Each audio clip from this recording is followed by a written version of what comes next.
259元。有道菜要把这样一块豆腐横切88刀，再竖切188刀，最后变成15000多根细可穿针的豆腐丝，这就是文思豆腐。我今天要来试一下，豆腐要用这种非常细嫩的内酯豆腐。这个菜主要考验的就是刀工了，刀工我还是蛮有信心的。没事没事，这里本来就要切掉的。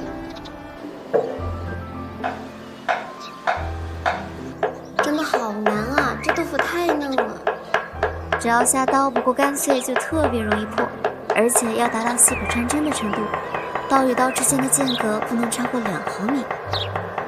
你看，这才切了横刀就有点破破烂烂了，太难了。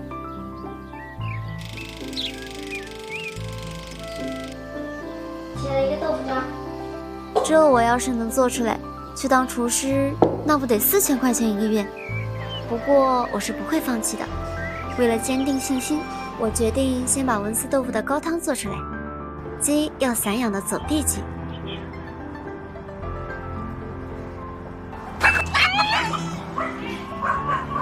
整鸡加上姜片红枣，砂锅小火焖炖4个小时。好了，成功一半了。为了提高另一半的成功率，我还特意换了把大刀。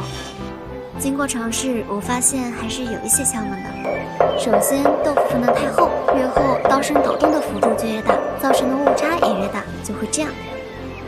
其次，横刀之后一定要把它翻过来再改竖刀，不然豆腐划片就会这样。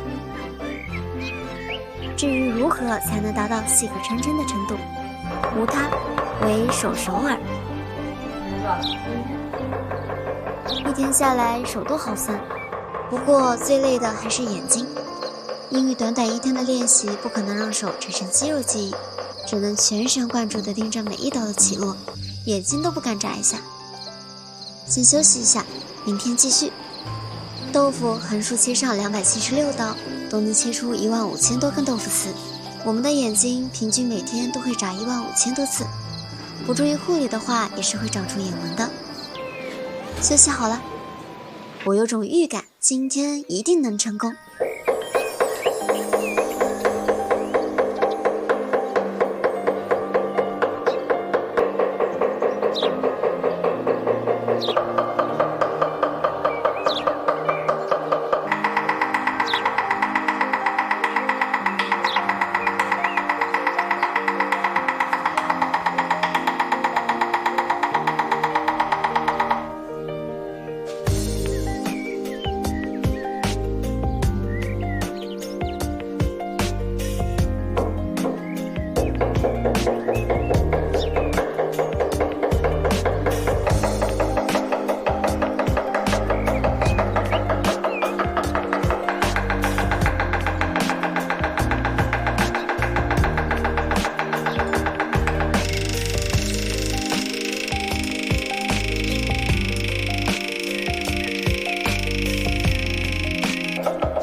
哇，你看，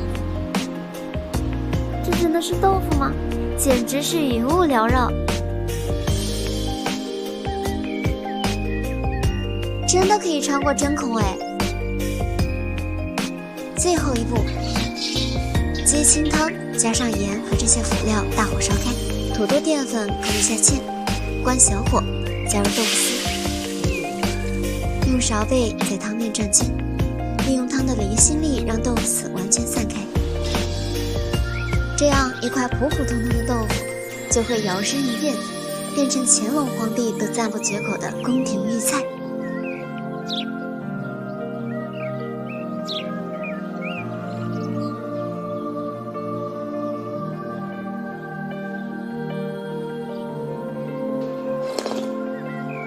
鸡汤底的香味非常浓郁，里面的火腿丝好好吃，口感层次很丰富。